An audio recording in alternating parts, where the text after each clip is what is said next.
I think Michigan has a very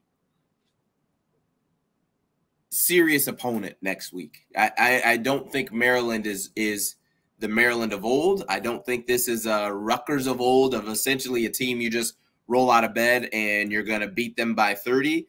Like, they have, you know, a head coach / offensive coordinator who likes to score a lot of points.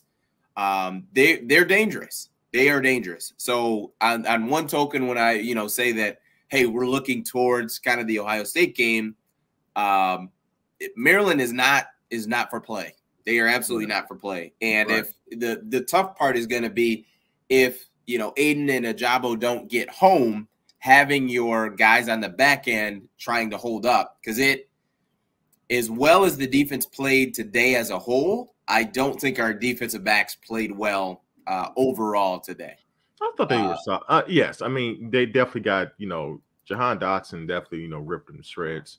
And it was, you know, it's unfortunate he got banged up, but I was not displeased at all to see him get off the field on that 4th down. I mean, like, 'cause you knew the ball was going to him. But, you know, I thought, you know, they definitely had bright spots. I thought DJ Turner at times did a decent job. I thought Grady did a decent job as well.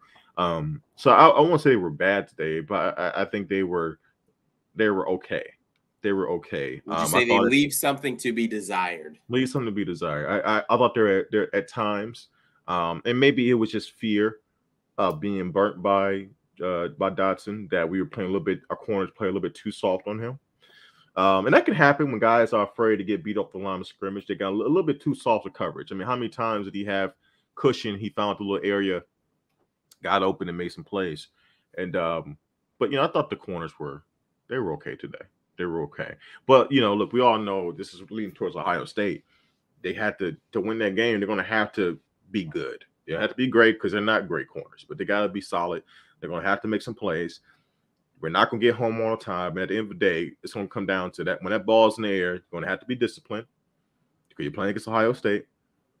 You can't get burnt, you know, and you just gotta wrap up, you know, and it's going to be, we're not going to keep Ohio State out the end zone, right? So it's just about playing sound football, trying to force mistakes when we can. And, you know, it's going to be one of those games where Michigan when we play Ohio State, it's going to be a very thin margin of error. It just is what it is. And part of that, I say, is due just to the way our offense works, where our offense is not built to score with Ohio State, but it doesn't mean that we can't win the game, but we have to do certain things to keep the game in our favor, such as controlling TOP. We got to keep the Ohio State offense off the field as much as possible. Those type of things. And I feel very dirty for talking so much about the Ohio State game, because we got Maryland coming up. But I'm just saying, I'm trying to give the examples of how Michigan could finish this thing out. But it won't be playing towards Ohio State game. It'll be Michigan making Ohio State play to their game. But it's possible. Yeah, I mean, I think Michigan has the formula. The big key is going to be 3rd downs. Like, you've got to be able to, whether you're ahead or behind the sticks, like, you've got to be able to convert 3rd downs and extend those drives. Because, I mean, the thing is if you played a potent offense today, this game would have been over in the first quarter. Like, yeah. and you know, we spent the first 48 minutes like singing Michigan's praises, but you had 24 plays versus 3. Like, you went 3 and out, and that was the only possession that you had. Like, if that is a high flying offense, or even a competent offense, for whatever reason, Penn State didn't really get it together as far as offensively until later on in the game. But I mean, if you're, I'll say it this way: I wouldn't want to give Maryland's offense that many cracks at scoring on us early on in the first quarter. Like, you can't do stuff like that. Like, in the Ohio State game. Granted, even against Maryland, like, even bad teams, when you give them enough shots, like, yeah, they'll get it done. What happened today? You know, right? That game shouldn't have been you can't do stuff like that. Like, you've got to be effective on 3rd down, which it took Michigan some time to kind of get going. But the tough part is it's a balancing act, right? It's like, well, if you don't convert on 3rd down as an offense, you've got to punt it away. Like, but you also are failing to catch a rhythm as an offense because you didn't convert that third down. So it's just like it's a crazy cycle that just happens and it doesn't stop. Right. Because if you're continuously going 3 and out, like you're not getting a rhythm. You know what I mean? And you're putting your defense back on the field again. And it just, you make things tough for yourself when you do that. Yeah. Yeah. Let me see something. Jesse, you're going to get Areola. You're going to get false starts on the road. Jesse, that's not an excuse. False starts is all about discipline. You know the count. The offense, you know the count. There's not an excuse for false starts. That's a discipline. That's not a physical mistake. That is a mental mistake. And mental mistakes are inexcusable. You can deal with physical mistakes. Sometimes you get burnt to a guy's faster than you. But mental mistakes, and I'm trying to pick on you, but I don't ever agree with narrative like that. Don't build a team out by doing that. Self-inflicted mistakes, false starts, face masks, PIs, stuff like that. When it's self-inflicted mistakes, those should be called out. You can't give teams, bailouts like that. And I agree, Cameron. If the game today was a night game, Penn State might have won. I mean, it's not because Penn State's a better football team. Michigan's a better football team. But today, that conservative play calling, that lack of being able to put your foot on the neck, it normally would get us beat. And today we escaped, and we're going to appreciate that. And we do, and we're going to appreciate that, but it will be slappies and not looking at the real game to not call it out. They escaped today and they almost cost themselves a game. They almost cost themselves a game and dropped one they shouldn't have dropped because they were the better football team today. It'll be an interesting, week. Like I said, I mean, Hassan Haskins had 31 carries. I think last week he had 27. So it's he's having a heck of a workload these last 2 weeks. Man, ideally, you'd like to think that he'd have a lesser workload next week because if you get in Ohio State and you need Hassan Haskins to have 45 carries to win the game, I don't care. Great, give him 45 carries, give him 50. I don't care. Like you've got to get that done. But in the game, especially to me, especially last week, that was the one that was glaring because this week you needed it. And next week you may need it. Who knows? And the week after that. But last week was the week that you didn't need to have Hassan have 27 carries last week. I didn't think that was necessary, but just kind of is what it is. You just roll on and keep going. And I was trying to look at the amount of snaps that the defense played today. So you had 43, 63. Defense played a lot of snaps today. They played a lot of snaps. They did. And you look, man, at this point, Hassan, I think he likes it. I think he's one of those. I think most running backs want the ball. That's fine. Right. Yeah, that's fine. But there's data to show that's not a great thing for 5-6 weeks in a row. The issue, and I think Rico made a good point here, is that you do see, especially the way that this offense runs, that if they are behind schedule and the defense crashes on 1st and 10, crashes down, and they limit us to no yardage or a yard, we're at 2nd and 9, the whole drive gets off to a very, very rocky start. K is a lot. Let's just put in JJ. He can do everything. All right. He can fix everything. Man, KW3 is a beast, man. Like, he is running these guys over. Who is KW3? Kenneth Walker III. Oh, okay. I didn't know that's what they called him. I thought it was K9. Well, it's K9 too. K9. Oh, okay. Which is an awesome nickname, by the way. For a running back, it's an awesome nickname.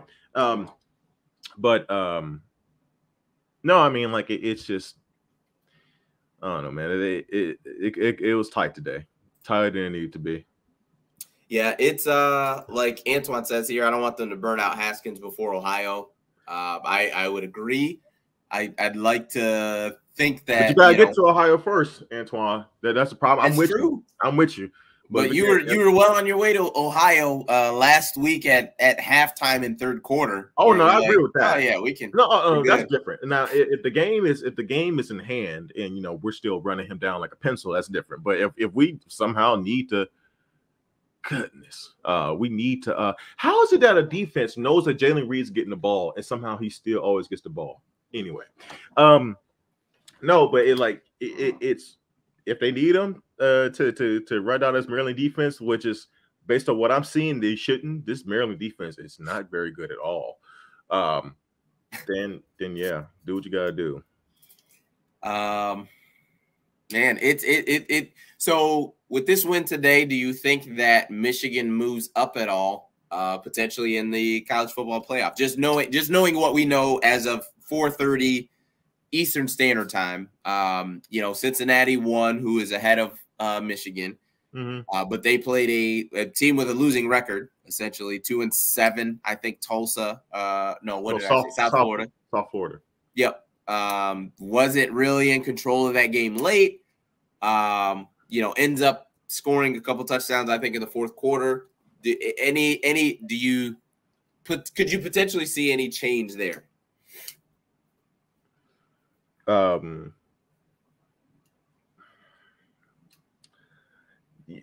You could. I mean, this win Michigan just had with Penn State is a much better win than Cincinnati, of course, had.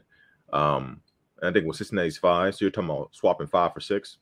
Yep, I can see that because at this point the committee is already setting up, and it's no secret they're setting up Michigan to, as long as they handle their business, to get into the college football playoff. They're setting that up. Honestly, I thought Cincinnati was a lock to get in. They are not a lock to get in. Honestly, it's very wrong. I think Michigan and Michigan State, if they take care of business today, should both jump Cincinnati, and Cincinnati should go to 7. Ooh, honestly, it's tough. Okay, I know it's tough because the problem is Cincinnati's undefeated, and so the committee will come off as a-holes if they just like, okay, this team's undefeated, but we dropped them 2 spots, so it probably won't happen. But I mean, it should happen. Michigan and Michigan State should be 5 and 6 right now. They should be 5 and 6. Now, I will say this: if I was to put a team of upset alert, watch out for Oregon tonight at Washington State. You think so? They just fired their head coach. I understand. Just saying. So is it more so there's concern with Washington?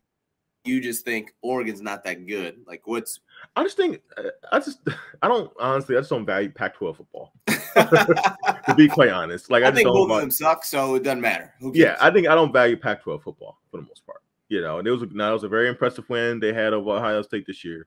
But true. I don't value Pac-12 football. I don't care. So no real data behind that. It's just no, that's just pure biased. Pure bias. Notre Dame on upset alert. They are at Virginia Cavaliers at 7:30. They got one of the night games. Yep. It's interesting. Before we wrap, I wanted to show some love to the man, the myth, the legend, Mark Rogers. So it's very interesting. So we hopped on the channel, we started contributing, if you will, in August. And at that time, this channel had 1,600 followers, something like that. But Mark's channel, his channel overall had, well over 20,000 subscribers. I think he's up to almost 31,000 now. But it's when you look at someone building and attempting to build an empire, this is what it looks like. It's someone who puts that work in, lays the foundation, because we've got the Michigan channel, we've got the Iowa channel, we've got Ohio State, Clemson, the Big Ten channel, the SEC, so there's a ton of channels that Mark has laid the foundation with, and kind of got those things rolling, and then he brings in a couple bozos like us to talk Michigan football. It's just it's impressive. You know what I mean? It's impressive, and I definitely wanted to give Mark his flowers, his just due, because we're coming through the stretch of college football, but no, it was one of those things where I was thinking about it today, and I was just like, man, we gotta kind of give some kudos to Mark, because when you look at his channel and just all he's done, man, it's pretty incredible to see just what he's built as just one, one person, like just kind of hammering stuff out. Like it's pretty awesome to do that. Cause you and I know how hard it is to just do a podcast, like just one podcast, just us. Like that's it. Like, so we understand like, what it takes to, coordinating schedules of, two adults. Like we've got, families and lives and things like that go on, and life happens. That's one of my Just can we have this celebratory speech after Michigan makes the Big Ten title game?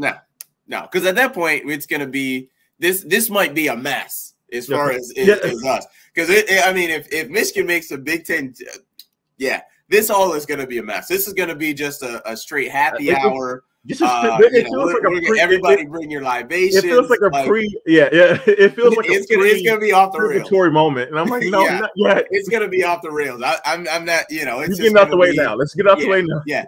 So let's get it out of the way now, where we're all in our right minds. But yeah, if Michigan makes the CFP, we're gonna hop on that Sunday when it happens, the reveal, and it's gonna be wild. It's gonna be wild.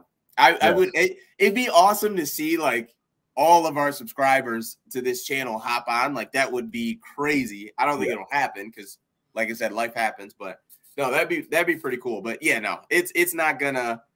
No, if Michigan makes a CFP, there won't be time and mental capacity to kind of give Marcus flowers at that point. So yeah, no, that won't happen.